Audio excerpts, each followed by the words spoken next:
Michigan has been delivered a notice of allegations finally for Burgergate. We knew this was coming at some point. They get the draft notice of allegations in January. NCAA moves at a snail's pace. Obviously, Jim Harbaugh already served 3 games. Michigan imposed suspension to begin this year.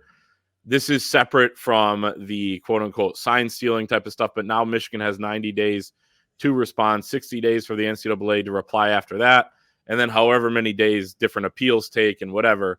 So obviously we'll drag on. The timing of this, though, on signing day potentially, I know some reports said they were delivered this week, but the fact that the news was leaked on signing day kind of makes you raise an eyebrow a little bit. Feels like, right before Harbaugh goes on the stage at Big Ten Media Day, you get something. It seems like pretty timely when a lot of these things are leaked. At the very least, to me, it's ironic, and Chris, you mentioned this earlier, but Deion Smith, you see the number 1 JUCO recruit in the country. He's going to sign with Ole Miss, shows up in a Lamborghini, and we got Jim Harbaugh getting allegations for a cheeseburger. Yeah, it's insane. And here we are. And if they took it to court, Jim Harbaugh didn't lie to them. He said apparently, I don't remember when it was, it was COVID period, so on and so forth. Don't remember the dates. And well, here's a receipt. So we busted you, Still doesn't mean you recall.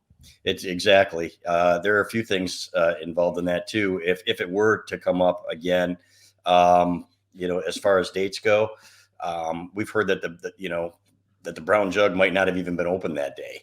So it's so weird. Some things going on there. Yeah, exactly. So if they have a case and if Jim Harbaugh sticks around, and of course the NFL rumors have started up again, and he has not yet signed his contract, then I think that's something that they could fight and probably would fight, because I think they're probably getting sick of all this crap, right? You've had this expedited investigation. You've had 3 games when you had Will Wade, or not Will Wade, but Bill Self getting 4 games when the FBI is involved, and you've got him on wiretap. That's absurd. Come on, man. It's like Doug Karsh, the play-by-play guy for Michigan football, says, and a friend of ours, all that Michigan wants is equal treatment compared to what others have gotten. And if that's the case, then Jim Harbaugh has already gotten beyond what others have for far beyond for what others have for far more egregious violations. Yeah, I mean, there's no reason to not dig your heels in and fight it, because those are the schools that typically get off scot-free with it. Mm-hmm.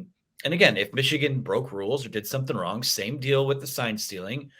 Take your punishment. Like, I have no issue with that. But when they were served a draft notice of allegations in January, for it to come out for it officially to be served to them, let's just say, even if it was served to them on Monday, the week of December or 18th, whatever the dates are, that is like, it lends credence to the idea that there's like a very apparent, movement to disrupt the operation. And maybe they see that as part of the punishment. Oh, well, if they're going to fight it, then we'll just, part of their punishment will be us messing with them. But to me, I mean, again, if Jim Harbaugh doesn't want to deal with this and he gets an NFL offer, I can't say I really blame him if he wanted to take it.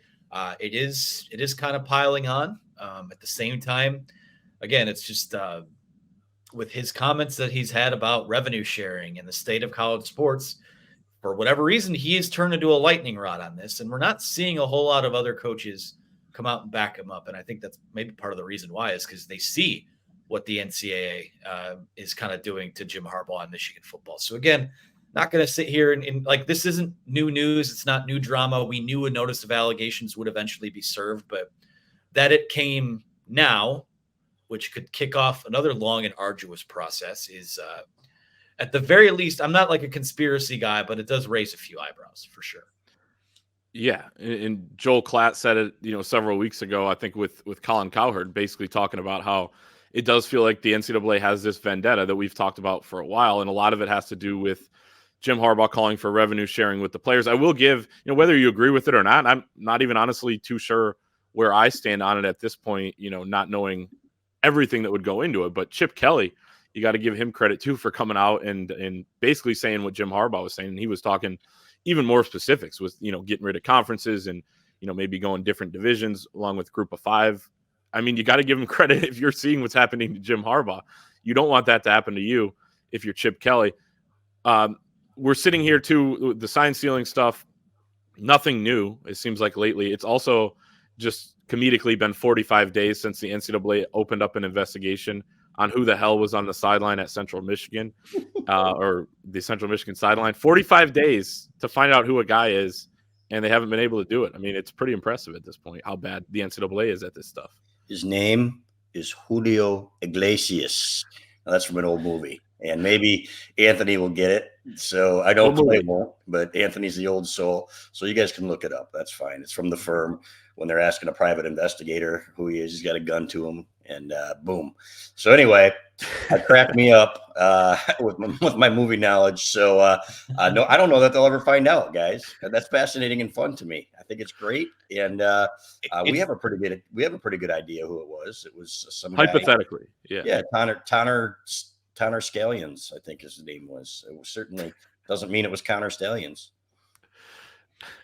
What cracks me up about the whole situation is that how quickly did everyone have, Connor Stallion's name was over all over these receipts, and AI and security footage from the stadiums can confirm that this person used this ticket in his name. But then, maybe it's the technology. Maybe the technology is lacking in East Lansing. Maybe that's part of the reason that the investigation has moved as slowly as it has on that front. But hey, NCAA gonna NCAA.